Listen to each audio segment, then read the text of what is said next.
विस्तार कर रही है और बहुत मजबूती से हम लोकसभा चुनाव लड़ रहे हैं। हमने सीमांचल में शुरुआत की, मिथिलांचल हम गए, मिथिलांचल के बाद शाहाबाद में भी हम चुनाव लड़ रहे हैं और बहुत मजबूती से हम लड़ेंगे इंशाअल्लाह ताला। बैरिस्टर असदुद्दीन ओवैसी साहब भी इस सरजमी पर आएंगे। हमने प्रियंका चौधरी जी को काराकाट में दिया है, कैंडिडेट बनाया। हम जहानाबाद भी कल सुबह तक घोषणा हो जाएगी। बक्सर में हम ददन पहलवान जी हमसे गुजारिश की, हमारे लिए आए थे, उम्मीद है कि वो भी कल फैसला उस पर हो जाएगा। और हम पाटलिपुत्रा भी चुनाव लड़ा रहे हैं। हमने शिवहर में हमने राणा रंजीत भाई को दिया है, अखिलेश्वर शर्मा साहब को महाराजगंज में दिया है, दीनानाथ मांझी जी को हमने वहाँ गोपालगंज में दिया, वकार सिद्दीकी साहब को मधुबनी में दिया है, अंजारुल हक नकवी साहब को मुजफ्फरपुर में दिया है, डॉक्टर राशिद साहब को वाल्मीकि नगर में दिया। बिहार का ऐसा कोई प्रांत बचा नहीं, प्रमंडल बचा नहीं जहाँ आज MIM नहीं लड़ रही है। हम अपने लोगों से बोलते हैं, सब लोग अपनी हिस्सेदारी की बात करता है, हम भी हिस्सेदारी की बात कर रहे हैं। जब मुकेश सैनी जी को 3 टिकट मिल सकता है, उनसे 7 गुना ज़्यादा 18% हम हैं, तो तेजस्वी यादव महागठबंधन बतलाए कि हमें 2 टिकट क्यों मिला। कहाँ हमारी क्या आप और भाजपा में क्या फ़र्क है? जिसने मुसलमानों को गाली दी, जिसने मुसलमानों के मदरसे को गाली दी, जिसने तबलीगी जमात को गाली दी, वो अजय निषाद आपका कैंडिडेट है। दीपक यादव जो कल तक CA NRC पे समर्थक था, जो मुसलमानों को गाली दे रहा था, जो वहाँ पर नफरत फैला रहा था, वाल्मीकि नगर से कांग्रेस का कैंडिडेट है।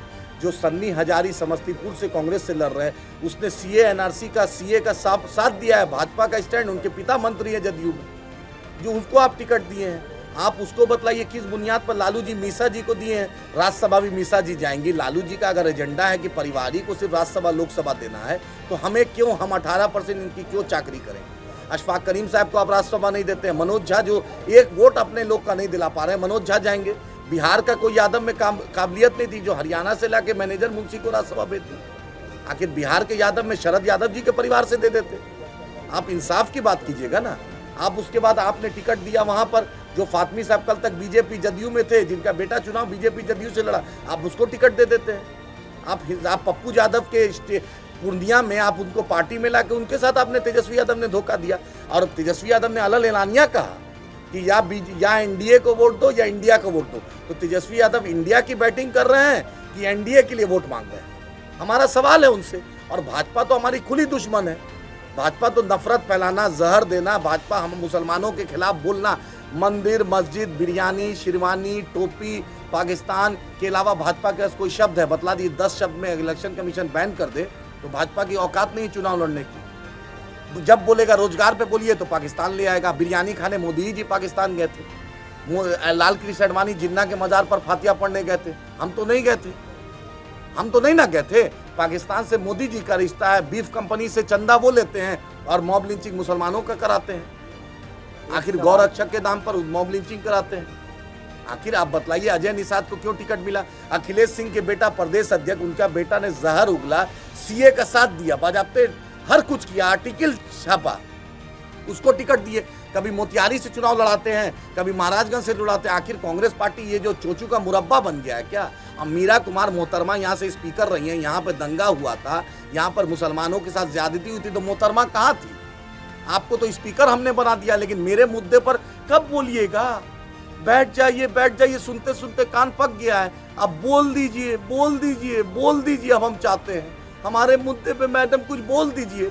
आपके बेटे को हम वोट दे रहे हैं, लेकिन हमारे मुद्दे पर वोट दीजिए। आपके पिताजी को भी हमने सम्मान दिया था, आपको भी हमने सम्मान दिया था, स्पीकर तक आप मैडम बन गई थी, लेकिन मेरे मुद्दे पर कब बोलते हैं?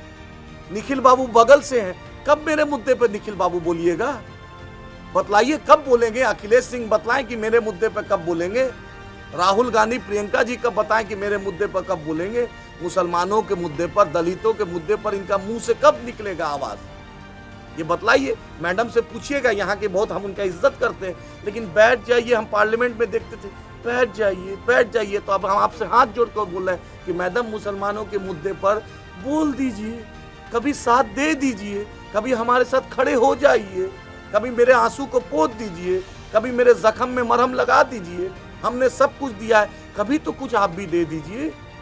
काराकाट से शुरुआत की, इसलिए काराकाट से नहीं, मेरा तो किशनगंज से शुरुआत हुई है। हमने बिस्मिल्लाह किशनगंज से किया है, काराकाट में हम खत्म करेंगे।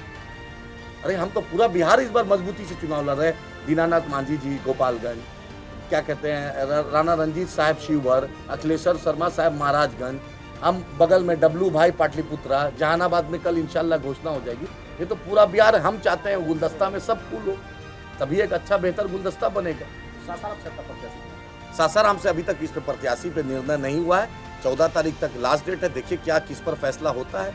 अब यहाँ की जो लोकल टीम है इन्होंने कुछ नाम का मशवरा दिया है, जो यहाँ की यूनिट है उस पर बैरिस्टर साहब क्योंकि कल उनका चुनाव है, उम्मीद है कि संभवतः कल इस पर फाइनल फैसला हो जाए। सासाराम से कितने नाम आते हैं? ये तो अब जो भी ये नाम आपको डायरेक्ट बैरिस्टर साहब का घोषणा हो जाएगा, कोई भी नाम आएगा कम से कम इतना रहेगा, वो इंसाफ पसंद रहेगा, वो इंसाफ इंसानियत की बात करेगा, वो मोदी जी की तरह नहीं झूठा प्रोपेगेंडा नहीं फैलाएगा कि यूक्रेन और रशिया का वार रोक दिए।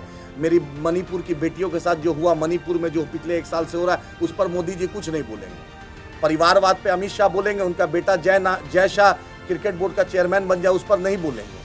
जेपी नड्डा और अजय निषाद कोरोना के वक्त में मुसलमानों को गाली दिया, उनका जो अजय निषाद कैंडिडेट है उसने कहा कि जेपी नड्डा के कहने पर ये दोहरा चरित्र हम नहीं करते हैं, हम जो बोलते हैं डंके की चोट पे बोलते हैं और आंख से आंख मिला के बोलते हैं। सासाराम से चुनाव लड़ेंगे? नहीं, हम इसका फैसला बैरिस्टर असदुद्दीन ओवैसी साहब, अख्तरुल इमान साहब का मशवरे से होगा, लेकिन हम मजबूती से इंशाअल्लाह ताला काराकाट लड़ रहे हैं और काराकाट की अवाम में एक जज्बा है बैरिस्टर असदुद्दीन ओवैसी साहब के प्रति।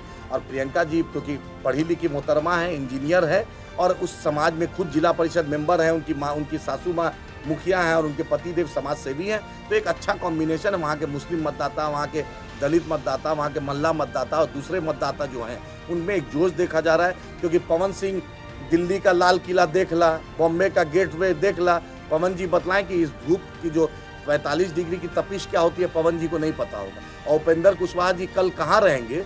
2018 में मोदी जी खराब हो गए, थूक दिया मोदी जी को, 19 में तेजस्वी यादव के हेलीकॉप्टर पे चढ़ गए, 20 में ओवैसी साहब को सलाम वालेकुम कर दिए, 21 में फिर से नीतीश जी को प्रणाम कर दिए, फिर मोदी जी, फिर अमित शाह के हेलीकॉप्टर पे चल गए।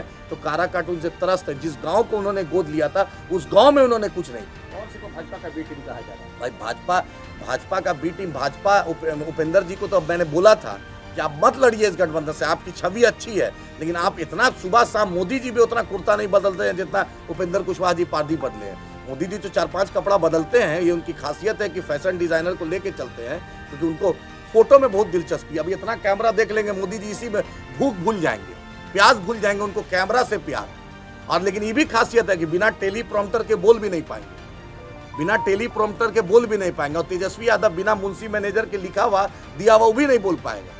दोनों में बहुत समानता। और मेरा तो भविष्यवाणी है कि तेजस्वी यादव कल परसों भाजपा के साथ भी सरकार बना सकते हैं। मेरी बात नोट कर ली। तेजस्वी यादव का जो चाल चरित्र है, जो उनका जो अब तक का जो दिखने में आया है, उसमें भाजपा और तेजस्वी यादव में फर्क नहीं दिखता है। उनके पिताजी ने माई कहा तो पिताजी चीफ मिनिस्टर बन गए, अम्मा चीफ मिनिस्टर बन गई, बेटा डिप्टी सीएम बन गया था, एक और बेटा मंत्री बन गया था, उनकी बेटी, उनकी बहन तेजस्वी जी की बन गई थी राज्यसभा। दोनों साले साहब यानी तेजस्वी जी के मामू साहब राज्यसभा लोकसभा चले गए थे। तो बेटा को कुछ मनोज झा जी ने, मुंशी मैनेजर हरियाणा का, और जगदा बाबू समझा दिए कि A to Z पढ़ो, A to Z। तो A to Z जब पढ़ना शुरू किए तो गोपालगंज हार गए, कुर्नी हार गए, और उसके बाद सुन लीजिए प्रहलाद यादव चले गए, नीलम देवी चली गई, चेतन आनंद चले गए। तो A to Z में उनका जो रिजल्ट है उनको दिख रहा है। काराकाट में इतना भारी भरकम प्रत्याशी उतारे हैं, क्या लगता है लड़ाई किससे? नहीं, हमारी लड़ाई नहीं है। इस बार काराकाट के लोगों ने लोकल को चुना है। पवन भी बाहरी, आपका वो भी बाहरी, उपेंद्र जी भी बाहरी, राजा राम जी को उतना चर्चित चेहरा है नहीं, तो तीनों बाहरी कैंडिडेट हैं। वहाँ लोकल है, उसका हॉस्पिटल चलता है। कोरोना में कहाँ थे राजा राम जी, कहाँ थे उपेंद्र जी, कहाँ थे सुपरस्टार? अभी जो फिल्म सिटी की बात कर रहे हैं, कितना काराकाट में लोग फिल्म सिटी देखेगा? उसको चाहिए अच्छा कॉलेज, उसको चाहिए रोजगार, उसको चाहिए शिक्षा, उसको चाहिए बेस्ट हॉस्पिटल फैसिलिटी। कल तक आप मोदी जी का चालीसा पढ़ रहे थे, एक बैग अब आप बसपा का चालीसा पढ़ने जा रहे हैं। भाई आप काराकाट क्यों दे? आपको अगर काराकाट के थे तो मोदी आसनसोल से आप क्यों, आपका नाम बीजेपी ने नाम आपका भेजा था? और आप कल तक मोदी जी प्यारे थे, आज फिर इंडिपेंडेंट भी। उपेंद्र जी के साथ विश्वासघात होगा। मैंने पहले भी उपेंद्र जी के लोगों को ऑन कैमरा बोला था कि उपेंद्र जी आपकी छवि अच्छी है, भाजपा के माया जाल में मत पड़िए, MLC MP कुछ नहीं होता है, आपकी छवि उससे अच्छी थी। लेकिन किसी को वही Z+ सिक्योरिटी प्यारा हो गया, उसको अमित शाह जी का लॉलीपॉप प्यारा हो गया कि 4 गनर साथ चले, नीतीश जी का MLC क्वार्टर प्यारा हो गया। तो हम क्या कर सकते? हमने तो उपेंद्र जी को दिल से लगाया था, हमने तो अपना चीफ मिनिस्टर प्रोजेक्ट किया था। लेकिन उनके साथ जो चंडाल चोकरी है, उस चंडाल चोकरी को टिकट दिखता है खाली, सत्ता दिखता है, उसको बिहार के विकास से मतलब है नहीं। उपेंद्र जी की छवि अच्छी है, लेकिन अगर सिर्फ आदमी को सत्ता दिखेगा, आदमी को अगर पद दिखता है, तो जयप्रकाश जी कोई पद पर नहीं थे, लेकिन अपने आप में जयप्रकाश साहब थे। उनका नाम जब तक क़यामत की सुबह तक, जब तक भारत की राजनीति रहेगा, जयप्रकाश जी का नाम रहेगा। तो आदमी को आइडियोलॉजिकल कमिटमेंट होना चाहिए। उपेंद्र जी माया जाल फंसा तो उनको क्या नुकसान है? उनको हर नुकसान होगा। देख लीजिए रिजल्ट बाद, जब प्रियंका जी जीत के जाएंगी तो फिर उसके बाद बोलेंगे बहन प्रियंका तुम्हारे लोगों ने सही कहा था, मेरे साथ बीजेपी ने ट्रैप कर लिया, फिर वो कुर्ता बदलेंगे। मोदी जी का रिकॉर्ड अगर कुर्ता बदलने में कोई करेगा तो उसका नाम उपेंद्र कुशवाहा जी। बक्सर से देखिए, ददन पहलवान साहब हमारे पास आए थे, अख्तर उल ईमान साहब के कैंपेन में भी आए थे, और ददन पहलवान साहब ने बैरिस्टर असदुद्दीन ओवैसी साहब, अख्तर उल ईमान साहब से गुजारिश की है कि हमें समर्थन दिया जाए, तो उस पर विचार चल रहा है। इंशाअल्लाह ताला ददन पहलवान जी की छवि अच्छी है, सेकुलर है, कम से कम वो नहीं है, नफरत आज तक ददन पहलवान जी ने नहीं फैलाया, हिंदू मुसलमान नहीं किया, उसने अगड़ा पिछड़ा नहीं किया, उसने बक्सर में मुसलमान हिंदू सबको लेके चला है। तो अख्तर उल ईमान साहब और बैरिस्टर साहब का फैसला, क्योंकि 13 तारीख को कल बैरिस्टर साहब का चुनाव है, अगर राष्ट्रीय अध्यक्ष ने अनुमोदन दिया तो उस पर भी फैसला हम करेंगे इंशाअल्लाह ताला। अगर आप इस वीडियो को फेसबुक पर देख रहे हैं तो फेसबुक पेज को लाइक कीजिए और वीडियो को शेयर कीजिए। अगर आप इस वीडियो को यूट्यूब पर देख रहे हैं तो यूट्यूब चैनल को सब्सक्राइब कीजिए और घंटी के आइकॉन को दबाइए।